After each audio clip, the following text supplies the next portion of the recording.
plenary session si Chis Escudero at dahil rito nagkaroon po ng quorum na 13. Dahil ang total na numero po ng mga hinalal na senador natin ay 24, ang quorum ay kalahati plus 1 or 13.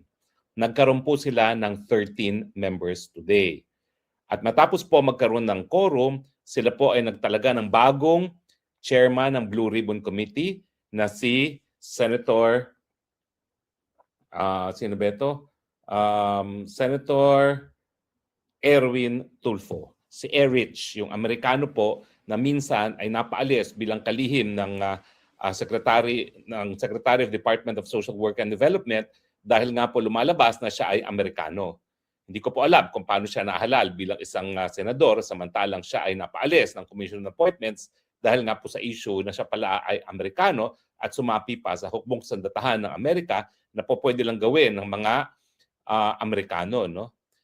Ngayon, ang issue, tinatanggal daw nila si Alan Peter Cayetano. Dinideklara nila na bakante daw ang Senate President.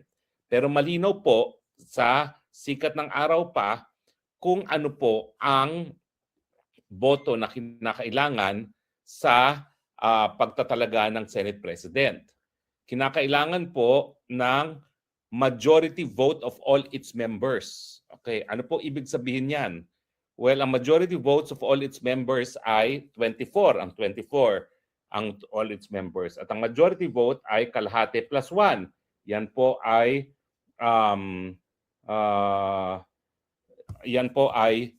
13. So malinaw po na bagamat ang 11 ay inonsi tayo at tinanggal si Senator Pia Cayetano bilang chairperson ng Senate Blue Ribbon Committee, malinaw naman na aminado sila na si Senate President Alan Peter Cayetano pa rin ang mananatiling Senate President kasi kinakailangan nila ng 13 na boto. So ngayon po, ang natanggal ay si Pia Cayetano at saka si Senator Marcoleta, chairperson ng Subcommittee on the Flood Control Scam bilang chairperson ng mga komite na yan. At dahil sila'y tinanggal, yung inaasahan natin at ninanasa natin at tinatakam-takam na natin na paglilitis tungkol sa flood scam bukas kung saan na inayahan na ang Marines 18 ay mukhang hindi matutuloy. Pero mabuting balita po, kahit bali-balik ta rin pa rin, hindi nila matatanggal si Alan Peter Cayetano bilang Senate President. No? So ngayon, ang tanong, anong susunod na mga pangyayari? Magpapatuloy ba ng pagdinig itong si Senator Marcoleta at saka si Senator Pia Cayetano? Ngayong ang mayorya, 13 senators, designated a new chairman for the Committee on the Senate Blue Ribbon Committee. Now, ang sagot po dyan, yung mga chairperson ng Senate Blue Ribbon Committee ay tinatakda sang-ayon mismo sa rules ng Senado. At habang sine-check natin ngayon ang rules ng Senado, anong sinasabi ng rules ng Senado? No? Ang sinasabi lang ng rules ng Senado is that yung mga committee chairmanships ay governed by the rules of the Senate. No? Now, yung committee chairs are usually designated as part of the Senate's organizational arrangement and leadership agreements rather than being elected by the entire Senate membership under a constitutional requirement. So, ibig sabihin po yan, nakadepende po sa rules ng Senado yung pagtatalaga ng committee chairmanships. Okay? Ang nakasaad lang po sa ating saligang batas, the membership of the permanent committees, including the respective chairman, shall be chosen by the Senate. Now, ang ibig sabihin po nito, yung mga members ng committees and their chairpersons ay selected ng Senado mismo.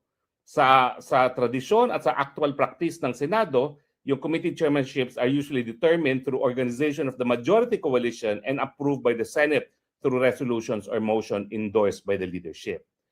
Now, ang problema po ngayon, dun sa pagtatanggal nila kay Senator Marcoleta at saka Senator Pia Cayetano, ang Senate President po ang overall chairman ng lahat ng standing committees. No?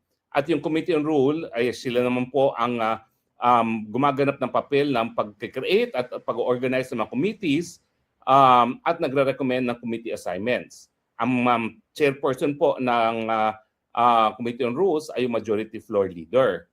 So, ano pong sinasabi ng saligang batas natin? Ang sinasabi ng saligang batas, hindi matatanggal si Alan Peter Cayetano bilang Senate President hanggang meron silang 13 na boto. At sa ngayon po, 12 lang sila. Tabla po ngayon, 12-12, no? Dahil nakaboto naman po si Senator Bato de la Rosa. So, at saka hindi po pwede naman na palibasa nakakulong si Jinggoy Ejercito at wala si Bato, mabababa ang numero na kinakailangan para sa Senate presidency to 13. Naka-fix po yan sa saligang batas mismo. Saligang batas ang nagsasabi na 13. So, pero ang problema ngayon, sino ngayon ang chairman ng Senate Blue Ribbon Committee? Dahil wala pong requirement na dapat may 13 votes na kinakailangan para ma-elect ka as a member ng or as chairman of the committee. Kinakailangan po tignan natin yan doon mismo sa rules ng Senado.